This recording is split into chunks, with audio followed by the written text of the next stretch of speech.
estamos de novo aqui no Junkbox e agora, para continuar a nossa série paulistana do Junkbox, né? É o seguinte, eu tinha dito da outra vez que eu estava fazendo uma viagem pelo tempo, por uma São Paulo que não existe mais, de um cidadão que cantou essa São Paulo, né? Estamos aqui com o Nazi. Nazi, muito obrigado. Valeu. Nazi, eu vou começar, Marcelo, perguntando para você, eu quero te dizer o seguinte. Quando eu penso nos anos 80, assim, muitas coisas vêm na minha cabeça, mas os sons que vêm, e principalmente a voz que canta para mim os anos 80 é a tua voz. O que eu penso disso é de uma relação de ícone mesmo. Para mim é isso, você cantou para uma geração. Quando se pensa nos anos 80 do Brasil, tem que pensar em você. É a mesma pergunta que nós fizemos por Edgar, eu queria saber de você.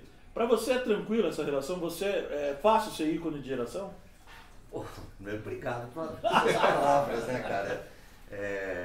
Se você me considera assim, e algumas pessoas me consideram assim, eu fico muito feliz, cara, porque a década de 80 foi uma geração do rock, né? Foi algo muito marcante na vida, não só musical, mas também uma divisor de águas, né? Foi a trilha sonora, aquelas bandas, aqueles artistas, fizeram parte da trilha sonora de um momento, digamos, de ruptura ou até de muita esperança no Brasil, né? Que foi a volta das eleições, o fim da ditadura e da censura. Tudo isso, o rock brasileiro, foi a trilha sonora. E, pô, se pra você eu sou uma referência para isso, a minha voz, pô, de uma geração de tantos caras de vozes marcantes, né? Como o Renato Russo, ou alguns dos Titãs, como o Arnaldo, entendeu? Herbert Viana. E fico feliz, significa que o Ira, né, dentro da sua história de altos e baixos, acho que sempre conseguiu manter uma imagem de autenticidade, que é difícil, né? Passei por muitas modas no Brasil, o próprio rock como moda, né? Vivemos isso daí e passamos por lambada, por sertanejo, pancadão, etc e tal. Então, se na memória de algumas pessoas como você, isso daí ainda significa, né? Fico feliz. Mostra que meu trabalho, que continua vivo, né? Tem significado, né, na vida das pessoas. Foi isso que a gente sentiu muito com a volta do Ira, cara. Foi essa volta do Ira, provavelmente a gente deve conversar ao longo do programa, foi algo, até para nós que sabíamos da relevância, digamos assim, da nossa obra, nos surpreendeu também bastante. Então eu acho que isso é reflexo de pessoas como você, né, de várias idades, né, algumas que puderam curtir mesmo isso daí, pessoas da minha idade, ou talvez um pouco mais jovens, puderam curtir essa época, e algumas que tem hoje, né? É engraçado que hoje a gente tem uma coisa meio parecida, que é uma saudade de algo que as pessoas não viveram. Tem isso, tem. Tem muito baita saudosismo, anos assim, 80, né? Mas é que não viveram, talvez é engraçado isso. Um pouco isso, né? Tá rolando o retrô dos 80 mesmo, né? Sempre, não para, né? É engraçado, assim, porque, bom, agora falando de mim, né? O punk no ABC e tal, era complicado. Você pensar os anos 80 que eu vivi, assim, era um bagulho extremamente foda. Você era do ABC? Do ABC, Santo André. Extremamente foda. A Audrey também, tá balançando ali com a cabeça.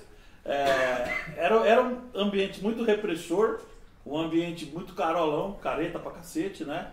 E eu acho engraçado que as pessoas tenham saudade, mas aí que eu tô dizendo, acho que por isso tem isso do Ira. O Ira tem uma relação de afeto muito grande, porque a fuga que a gente tinha era o Ira, né? O Ira virou uma banda assim que era a cara da gente.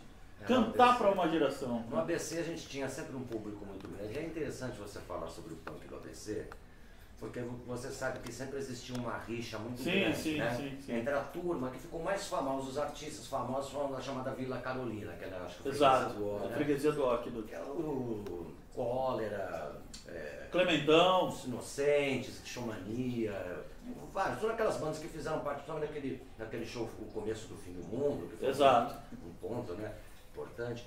Mas tinha o rock, os punks do ABC, eles brigavam muito, né?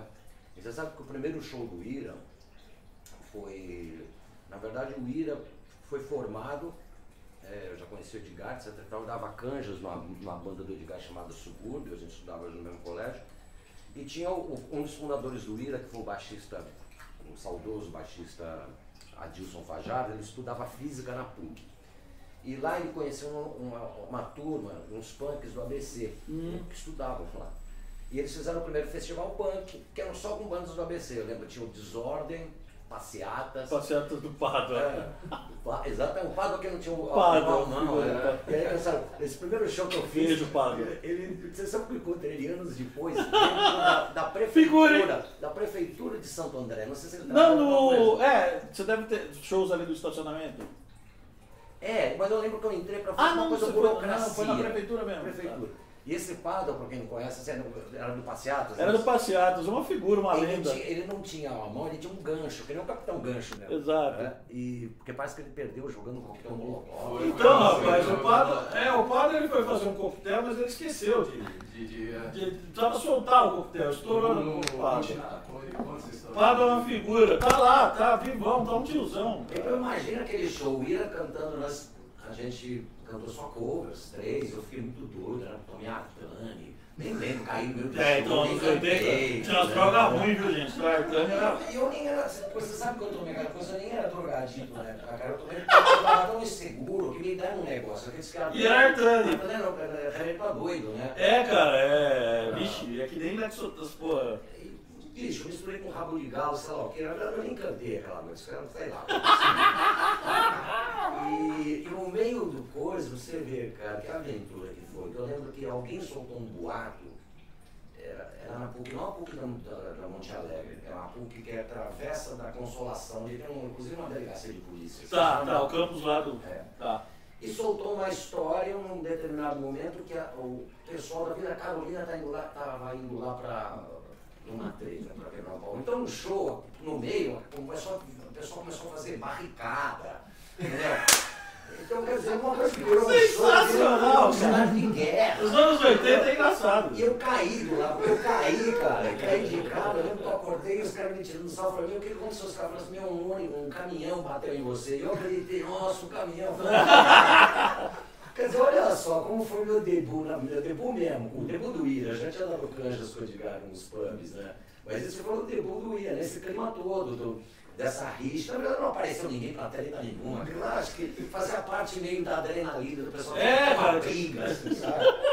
Todo mundo com 20 anos e tal, você precisa de ter alguém pra ser rebelde, né? Mas o ABC sempre teve essa tradição do rock, né? Do punk, tudo, porque sempre teve lá uma juventude ou proletária ou filho de proletário. Exato, então você sabe, o movimento sindical, as greves, quer dizer, então tinha uma efervescência política, seja ela de esquerda, seja ela de anarquia, etc. Tá muito grande. Então o punk sempre foi. Eu só lamento um pouco que as bandas do ABC não tiveram tanta relevância histórica como os da Vila Carolina, né? O Inocente está até hoje aí. Pois é, lá a coisa não Mas vingou. por que você acha que não vingou?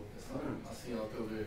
Por causa de muita briga, né, cara? No ABC foi as tretas. Não só no ABC, no próprio Vila Carolina. O problema do movimento punk foi esse no Brasil, né? As bandas se destruíram, você sabe que tem histórias, né? Depois que começaram a aparecer, tanto Inocentes, Ratos de Porão, Cólera, todos eles tinham um problema muito grande que começava a aparecer um pouco na televisão, aí ela, traidor do movimento, se vendeu. Que é uma vogaquice enorme isso. Então teve todas essas bandas, as próprias, entre elas mesmo, nem não é só o ABC com a Carolina, a Vila Carolina, entre eles mesmo. Então os shows eram depredados, acabavam em briga.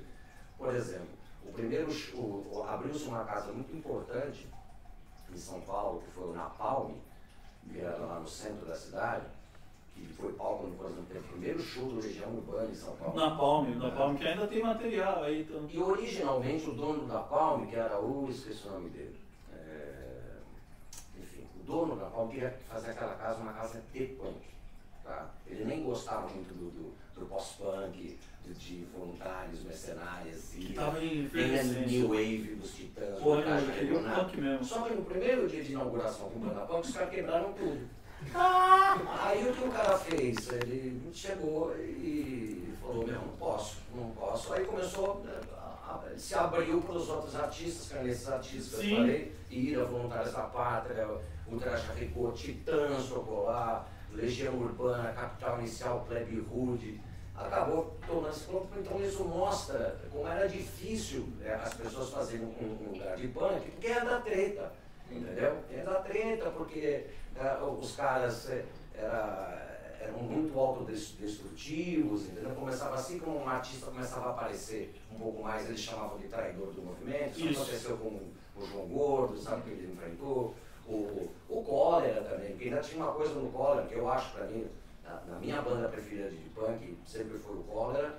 Pra mim, eu acho que o maior talento do punk rock brasileiro foi o Redson, um músico espetacular, só que tinha uma coisa da sexualidade dele, né?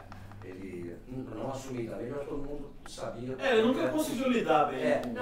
Não ele não, mas os outros, imagina os outros. Por isso que às vezes você fala um negócio, pô, cara, é um movimento punk, isso é uma coisa, né, politicamente progressista. Aí chega os caras vão atrás do outro porque o outro aparece um pouquinho mais. Pega no pé do cara gay. O cara é gay. Então tudo errado, né, cara? Então no Brasil, o punk se destruiu. No Brasil isso foi complicado.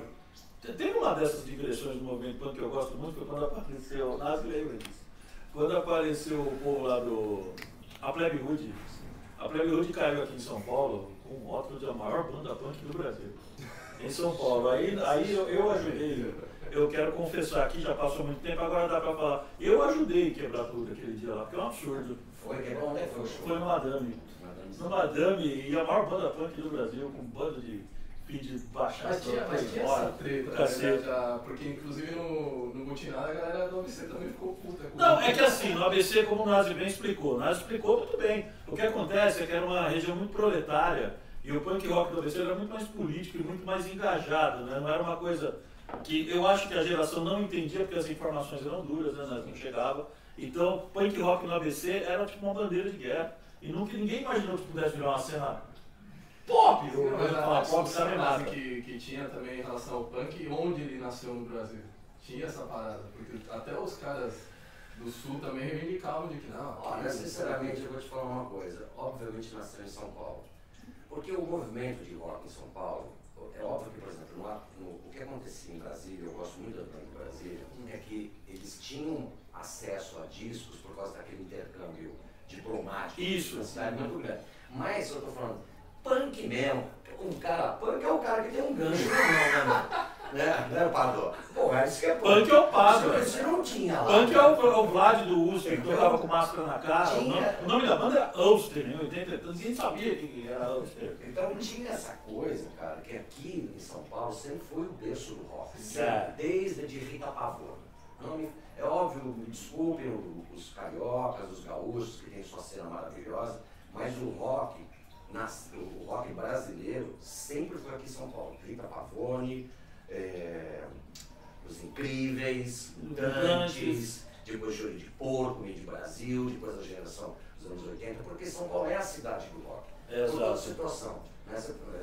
Você dá uma situação de caos metropolitano, cosmopolita, neurótica, cinzenta, poluída, então sempre foi. Né? Eu lembro de uma coisa disso que você estava falando, até para você ver como é que é o Paulo lembrando de outra história. Um dos primeiros shows do Ira mesmo, a gente foi um dos artistas que inaugurou uma sessão no Ira. O Ira Paulistano foi um teatro pequenininho que projetou lá de Alô Sampaio, um porão, que projetou grandes artistas. A vanguarda, né, Nazi? A vanguarda paulistana e a vanguarda paulistana. Só que era totalmente fechado para o rock. Até que um dia eles testaram uma coisa que deu muito certo, foi a Sessão Maldita, da meia-noite. Tocaram todos os artistas, onde a Warner foi lá e contratou o Ira, Titãs, Ultraja Rigor, aquele porrãozinho, vocês não sabem como foi importante para o rock brasileiro. E no primeiro show do Ira lá, a gente fazia os nossos próprios cartazes, né? Na época assim, a gente fazia mimeógrafo, depois fazia cola de farinha, ia colocar nos postos. Os lambe, pá. E o Edgar, assim, colando pela cidade, né? E a gente fez um cartaz, o primeiro show do Ira falando assim, New Wave Punk Rock. Por que eu fiz isso daí? Porque o primeiro, eu tinha uma capa de uma das primeiras revistas americanas, que eu não sei se era Melody Maker, alguma dessas que tinha uma foto do Johnny Rotten, a própria coisa chamava o punk rock como New Wave, Uma nova onda. É que depois Pera, acho que vou me aplicar. Beleza. Deixa eu dar uma pausa aqui, Escobar. Ó, temos 13. Ô, Ricas, vai conseguir. Pode ir com o celular mesmo. Ah, não. Chegou, Nando? Não. Alarme falso. Fecha o próximo. Eu retomo, vocês não retomei. Pode? Beleza, Ricas? Beleza, segue o jogo aí. Pode Oi? ser nada. Então, teve uma matéria numa das grandes revistas de música americana, que acho que não sei se era a Land Maker, que tinha o Johnny Rotten na capa, chamando punk rock da nova onda, New Wave. New Wave ficou conhecido no Brasil como uma coisa comercial por causa das danceterias, do B-52, né, do Divo, aquelas coisas de música de pista, né? Mas o termo New Wave, ele vem de Blue Ridge, Pat Smith, Os anos Iggy 70 Pop, nova-iorquino. que chamava Nova Onda. Então, algumas revistas chamavam o punk rock como a New Wave, a Nova Onda. Aí nós estabelecemos no cartaz, estava punk rock e New Wave. Aí foi o seu Calegari, que era o... Hoje nós somos amigos.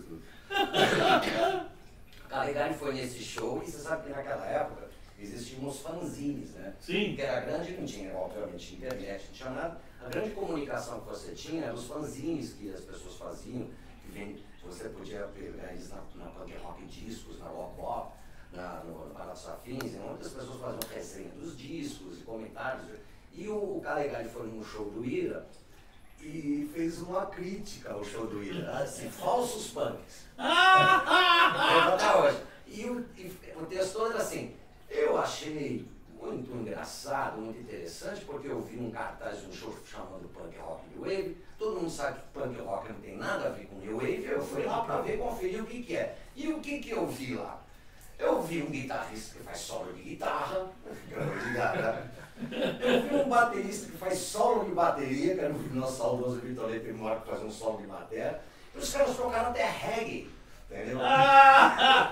Isso que é foda, porque você vê, até o próprio Clash sofreu com O isso. Clash, cara, com Sandy Não Distão. tocava ré mesmo antes, já desde o Police and Thief. Isso com o Mickey Dredd trabalhando os caras. Sim, se não bastasse isso, ele no final falou assim, precisamos, não sei se eu tenho, mas precisamos acabar com os falsos. Você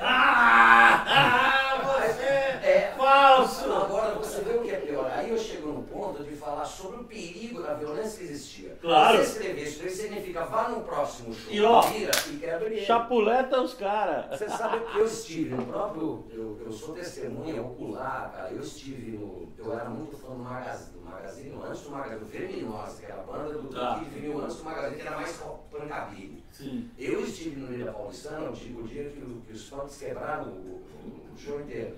Porque eles começaram a zoar o Kid pelos trejeitos dele, e o Kid foi um cara fundamental na música brasileira, principalmente no movimento punk. Aí chegou uma hora que o Kid não deixava de cantar direito, ele chegou e falou, pô gente, me dá um tempo aí, gente, eu dei a maior força para o movimento, para aqui que ele foi falar isso. Não, movimento! Eu lembro até hoje, o Trincão, que era o baterista, ele com o suporte da caixa da bateria, sabe aqueles caras que eram domador de leão, que ficam com uma cadeira com chicote, assim? Era assim com os caras. Então, quando aconteceu isso, pô, eu fiquei puto da vida, cara, porque o cara tá praticamente, tá ligado, tá falando assim, olha gente, próximo show, vocês vão pegar o nosso. Sabe o que a gente fez, cara? Foi eu e o Adilson, que era o saudoso outro Ira apóstolo, né? Infelizmente, os dois fundadores do Ira não faleceram, que é o baterista Vitor Leite e o baixista Adilson, né? Nós fomos lá, cara. A gente foi na Punk Rock Disco no Calegari. O Calegari tava lá. Nós picamos o fanzine na cara do Calegari. Não sei como não saiu na mão, cara. Mas era esse o clima. Eu tô contando também essa história para você ver como é que era foda. Só que como o Ira não fazia parte nem da turma do ABC, nem da turma da Vila Carolina, e o Ira começou a caminhar junto com uma cena que eu chamo da cena pós-punk paulistana. Sim. Numa outra linha, a gente acabou não sofrendo essa perseguição, essa coisa. Coisa que as outras bandas, como eu já citei aqui, né, as bandas pioneiras, as mais importantes do do pop rock brasileiro, que é Cólera, Inocentes e Rastros de Bola, não estão sofrendo. Mas aí tem um recorte que você faz que é muito importante, que é, nós estamos falando de uma cena pós-pós-pós que eu concordo com você inteiramente. Só que se a gente for fazer assim, lógico, não é uma comparação, é uma equiparação histórica. Se você pega a Califórnia, ali dos anos 60, você vai ter lá, sei lá, dos anos 60, você vai ter Blues Addiction, você vai ter lá Trogs, você vai ter uma cena acontecendo, Third Floor Elevator e tudo, mas e o Doors? Só que o Doors decolou.